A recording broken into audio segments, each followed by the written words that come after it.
Yes, they are clamoring for different things, but I mean, not least, of course, the release of Nnamdi Kanu. They're asking for it. We know that is something that has to be done. You will just say Nnamdi Kanu to be oh yes, yeah, of course. Why do you think so? Nnamdi Kanu has been in custody for some time now.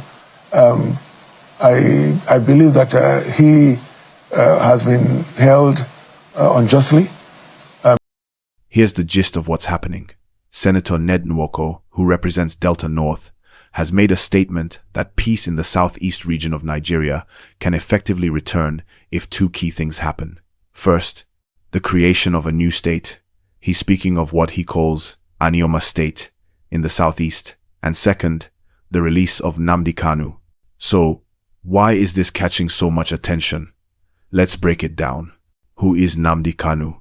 He is the leader of indigenous people of Biafra, IPOB, which has been agitating, among other things, for the independence of the Biafra region, or at least for major restructuring of Nigeria's federal system. He has been in custody since his rearrest in 2021, facing terrorism and related charges. What is the Southeast unrest about? There are persistent grievances in that region. People in the Southeast feel marginalized. They feel their voices aren't adequately heard. Their interests aren't treated fairly in the federal system. Senator Nwoko points to that as a core issue. He says, the problem in the Southeast has to do with the perceived injustice by successive governments. What exactly did Senator Nwoko propose? He says two things need to happen to restore peace. Create a new state in his case. The proposed Anioma State, carved out of Delta State as a sixth state in the Southeast zone. He argues this will give better representation and help balance the geopolitical structure. Release Nnamdi Kanu. He believes that Kanu's continued detention is one of the major obstacles to peace in the region. He argues that by freeing him, it sends a message of inclusion, reconciliation, and acknowledgement of the feelings of the people. Why might this matter? Well, imagine a situation where a region feels deeply alienated and a figurehead who represents their cause is behind bars. That builds resentment, suspicion, perhaps fuels further agitation. If you release the figurehead, you open the door to dialogue, negotiation, possibly reconciliation. Also, by creating a new state, in his view, you give people a new home, new political structure, new voice. That double move could ease the unrest. Now, whether it will work is another matter, but that's his reasoning. What are potential counterpoints or risks? Several. First, releasing Kanu may be seen by others as rewarding agitation or raising the stakes for other groups. If you protest long enough, you'll get what you want. Second, the proposed new state may face legal, constitutional, logistical challenges. Third, peace doesn't hang only on symbolic gestures. You also need economic opportunities, security, infrastructure, all the things that make a region stable. Simply releasing someone and creating a state may not be enough. And fourth, there could be backlash. Some groups may oppose either move, believing it may undermine national unity or embolden separatists. In real time now, the statement from Ned Nwoko has come out just recently today, published morning of 26 October 2025, and has sparked a flurry of reaction. It's being reported that the Joint Committee of the Senate and House of Representatives on Constitution Review has approved the idea of an additional state in the Southeast. Meanwhile, Kanu remains in custody, facing the terrorism-related charges, and the federal government has not publicly committed to releasing him on this basis. What does it all mean for us as Nigerians, especially in the Southeast and beyond? It means the conversation is shifting.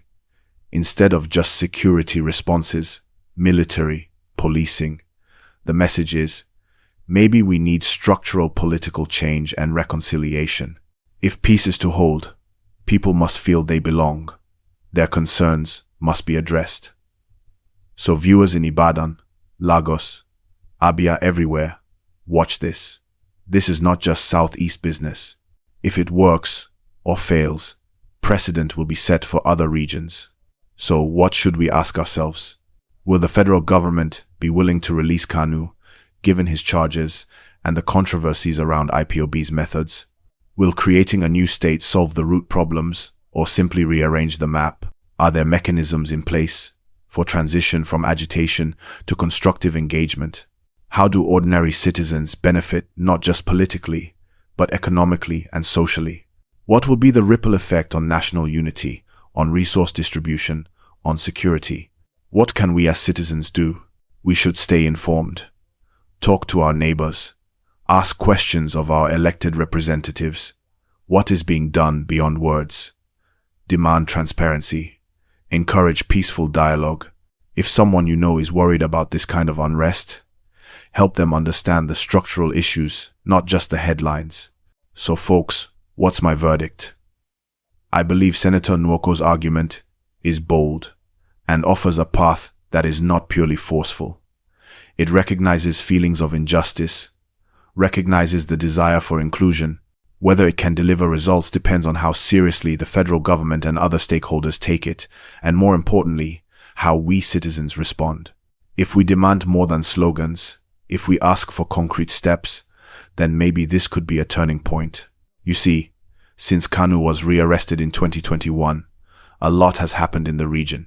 Sit at home, orders, insecurity, fear, and a big drop in business activities. In states like Anambra, Imo, Abia, and Enugu, many traders are still struggling to recover. Some analysts have said that even though the government banned IPOB, the movement's influence hasn't really gone away. So when Ned Nwoko says, release Kanu to restore peace, many people believe that might calm the tension and open the door for healing. But others are not so convinced.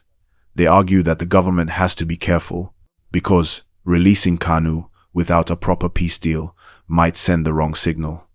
They say the government needs assurance that if he's released, he'll call his supporters to maintain peace, not go back to agitation.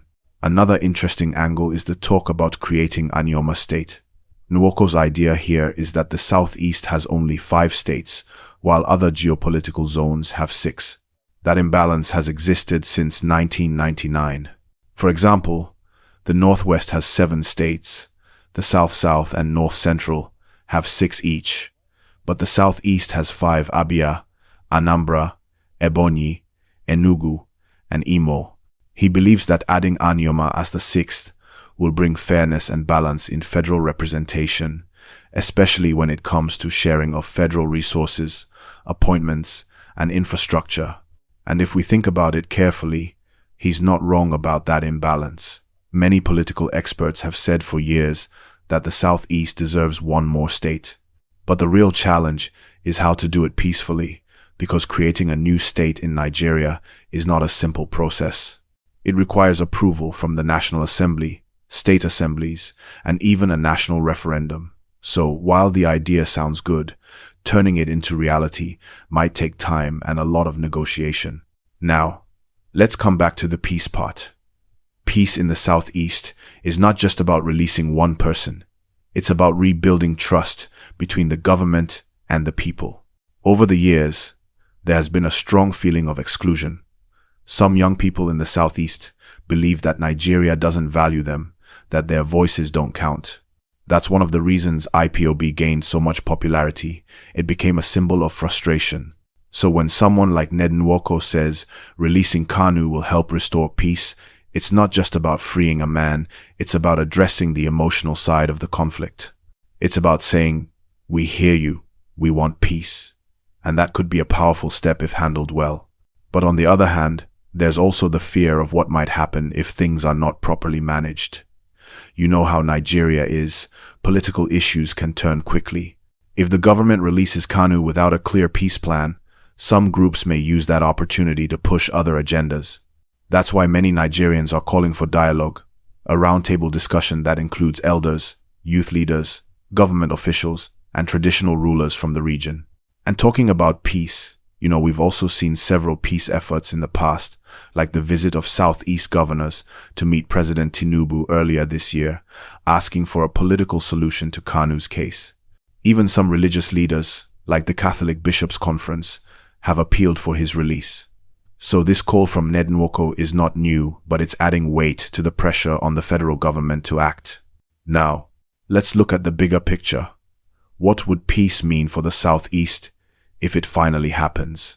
Imagine a Southeast where people can go about their business without fear of attacks or sit-at-home orders. Imagine Enugu Airport running smoothly, Aba markets booming again, Nnewi Industries operating full capacity. Investors would return, job opportunities would rise, and the region could regain its economic power. That's why peace is so important, because without peace, development is impossible. But it's not just about peace in the Southeast, it's about national peace. Because when one region is boiling, the whole country feels the heat. The same way the Niger Delta crisis affected oil production years ago, the unrest in the Southeast affects trade, transportation, and national security. So, when Ned Nwoko says, release Kanu to restore peace, it's not only for the Southeast, it's for Nigeria's stability as a whole.